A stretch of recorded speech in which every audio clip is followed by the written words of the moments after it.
I think these NIL cats, and I wrote a column about it, the transfers, even the high school guys, have way too much unfounded leverage in that they could show up in anybody's office and say, hey, Arkansas State and Butch Jones offered me $250,000. Are you going to give me $350,000? And it can't go checked. Unlike all the professional leagues, you can see an offer sheet. You have no idea if the kid's lying.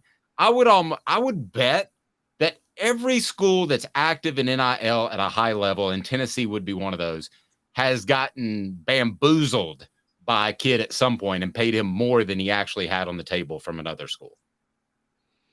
Yeah, I think it's a common conversation that takes place. Recruits or transfers saying, hey, I have this kind of opportunity, and coaches having to decide what's real and what's not, what's worth it and what's not. Now, in some cases, you'll have real offers and you'll have tampering involved, and you'll have a player show the current coach who will then use it against the other school. There was a good story from The Athletic this week that I would recommend people check out. But on the recruiting trail, especially with the way things have gone the last couple of years, I think it would be very easy for a prospect to say, well, I've got this school. They want to give me this. What can you do? Can you match? How high can you go? And a coach has to figure out, okay, what's real? Or whoever that prospect is talking to in that process, and try to figure it out. And I think that can be really challenging and can add to the list of headaches that coaches have to deal with. And this is not to say, hey, feel bad for all the coaches. But remember, some coaches aren't making what other coaches are in the world of college football. A lot of coaches, they're still on the rise trying to manage all this. And it's a lot. And there has always been a lot of lying in recruiting. And that's gone both ways, coaches to prospects, prospects to. I think Josh maybe broke up a little bit. Josh, you would have finished that last part. I think we maybe lost your microphone. What was that last part? No, we lost your microphone. What happened to your microphone? You were throwing high heat there. My issue with being able to come to a coach and say I'm worth this is there is no checking it. There's no checks and balances. So that's the biggest concern. And Tennessee, let's face it, has put a target on themselves, Josh, and they've done so because they've been really open about their willingness to spend NIL money. I'm not saying throw the baby out with the bathwater. Just keep doing what you're doing, but there are some repercussions for being known as one of the greatest NIL schools in the nation right now.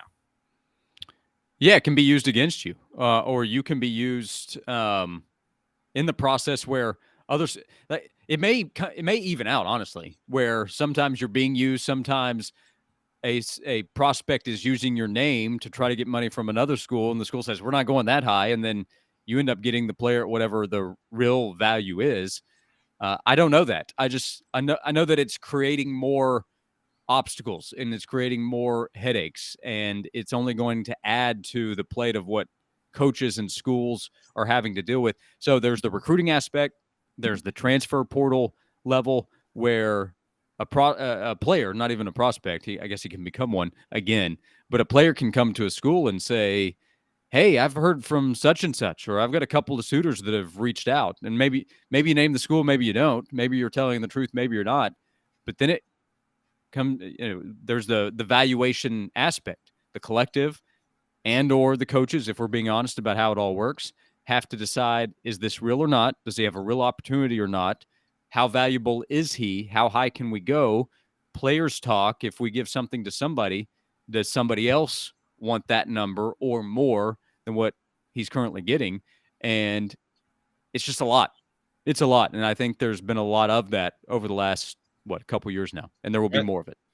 It's like asking your financial advisor to be your football coach. Portions of the program brought to you by AndyMasonRealEstate.com. AndyMasonRealEstate.com. Best service, best prices in Knoxville. 40 years of experience in his office. He's my realtor, should be yours. You're going to waste thousands of dollars if you go with another realtor. AndyMasonRealEstate.com. I know we're pushing Josh, but Caleb, go right ahead. Well, Josh, you and Dave both disgust me. Okay. Good. For years, for decades, college coaches have held the upper hand, and they've been able to snake pay players all the time. Players commit to a school, they couldn't transfer. The coaches could leave whenever they wanted, and the players would be screwed. Players couldn't get paid. And not to sound Bernie Sanders here, but you guys sound like you're trying to protect the billionaires giving the NIL money out, okay? I'm saying, you know what? These rich people that throw this money out, whenever the producer or the worker or the talent gets screwed, they say, oh, that's just capitalism. That's just the market, man. It's just how it works. All of a sudden, when they're the ones getting screwed, now they want some regulation all of a sudden, I see. So now what y'all are seeing is we need some sort of regulation to protect the millionaires that are giving out this money. Give out the money. That's on y'all if you're stupid enough to give out too much money to players and they shake you down. That's how I am. Let the players get your bags, players. Don't listen to Josh and Dave. They're holding y'all back. Josh, I don't have a problem with them getting as much as they can, but as far as legislation, are we going to depend on the NCAA to legislate anything? In my lifetime, they've never done a great job at that.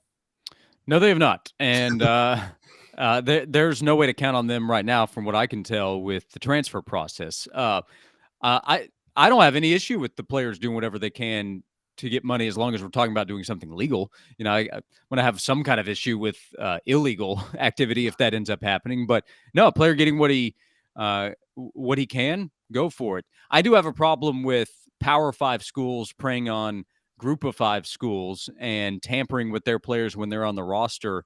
And Group of 5 coaches, those would be the examples of guys. They're nowhere close to billionaire status. And most of them are not even at millionaire status, especially if we're talking about assistant coaches at the Group of 5 level. Those are coaches that are rising in the coaching ranks, and they are trying to build a career to maybe one day get to that Power 5 level. But if the Power 5 school is tampering with their players and stealing them away, a Group of 5 coach doesn't have a whole lot of options. If a player is tampered with and he doesn't actually want to leave, he can then bring that evidence to the coach, and the coach can do something about it. If a Power 5 school tampers with a Group of 5 player and the Group of 5 player says, I'm out of here, I got my bag, I'm leaving, what's the Group of 5 coach supposed to do? You can say, turn in the coach.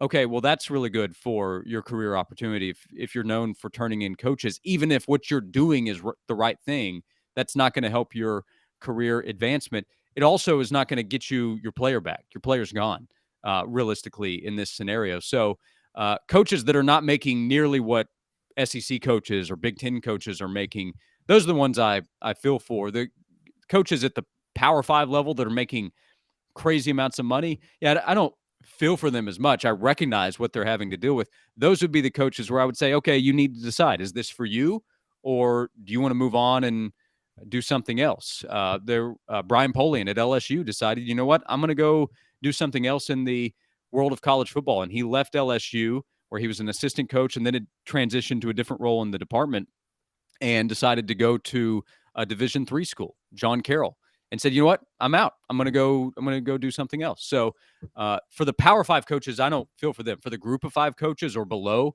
that don't make nearly that amount of money and they have to deal with all this extra stuff and to have no power against it, I feel for them. Josh, I think you got to run. But last thing, I think I know where you stand on this, but let me ask both of you guys. If everybody's tampering, do you want Josh Heupel to poach people? If you're a Tennessee fan from Group of 5 schools, not Power 5 schools, but Group of 5 schools, is that something you want to see? Is that something you're cool with? Caleb, should Tennessee fans be cool with that? Josh, should Tennessee fans be cool with that? Talking about from an ethical standpoint or a competition standpoint? Well, we're just going to make it a ethical or competition standpoint. Well, both. No, not really. I mean, if we're talking about actual tampering, no, I would not be cool with that. But you know, before NIL, the truth is, if you want the truth without all the details, is the truth is that players at every school was getting something. They were getting something somewhere along the way. That was the truth of it. And the truth of it now is that all schools have somebody. I'm not saying the head coach. I'm not saying all the assistant coaches, but all the schools have somebody who's doing something to make sure they don't fall behind in their opportunity to get the best players possible. Because if they don't get that player, their rival will. Be good. Get out of here, man. Noon to 3, WNML. I appreciate it. Thanks, Josh. Check out his column on offthehooksports.com. Be good. You got it. Thank you, guys. Thanks, Have a buddy. good one, Josh. What about you, Caleb? I mean, okay, here's the thing. If all the group of 5 schools are being tampered with, I don't think that's going to hold back group of 5 coaches because they're competing at the group of 5 level and every other school has to deal with what they have to deal with. So it kind of evens out to a certain degree. The issue is if you're in a group of 5, you're hoping that one of your relationships one day will get you to a Power 5 job. So yeah, but how would this hold it back as long as you don't snitch? well, but if it's tampering, what's wrong with snitching? I have no problem. I don't believe in the snitches get stitches. I have no problem with snitching if you're doing something wrong. Let's see. Is it like we say this take tampering? Okay, well, is it tampering when a Power 5 school calls a group of 5 coach to offer them a head coaching job? Theoretically, that's tampering. Like it's the same thing. It's just Power 5 schools, boosters of Power 5 schools calling players of group of 5 schools and offering, hey, you want to come to this school? You can get more money.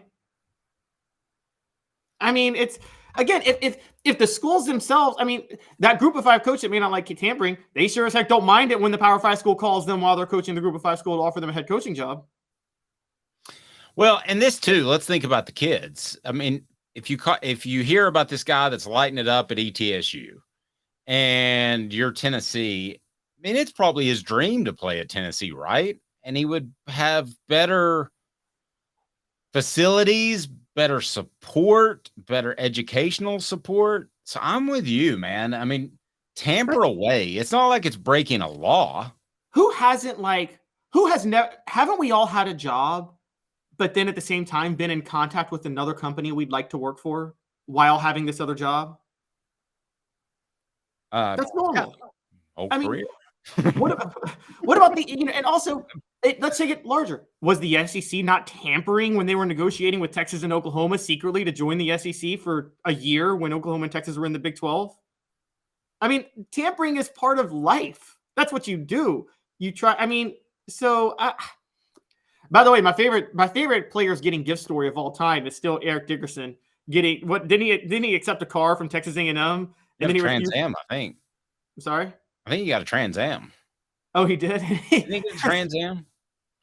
Yeah, it was like I think it was that group still. I don't know what they did to those guys, but they still will not say that they got anything when it's so obvious. They did. Craig James and Eric Dickerson, all those guys, they're like, no, absolutely not.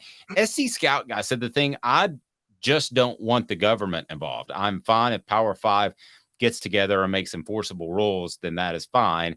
I just don't want someone like Congress getting involved. I got bad news for you, SC Scout guy. The SEC wants Congress involved. Talked to Greg Sankey about this at SEC Media Days last year. And I don't know that it's going to happen anytime soon because he was talking about the midterm elections that are going to slow things down. And hopefully the presidential election is going to slow things down. What's that? Now the presidential election's already ramped up. Right. And he said that. He said, and then you'll have so when is it? So, I mean, I was blown away. I thought the NIL thing would have some sort of regulation within weeks or months. And he was talking years. So does it ever get in front of Congress? Probably not.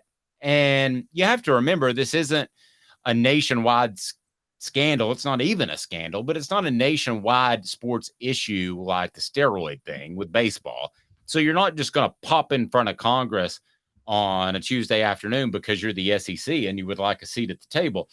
But if Congress got involved, I don't think it would change much. At the bottom line is, guys, who out there has sons?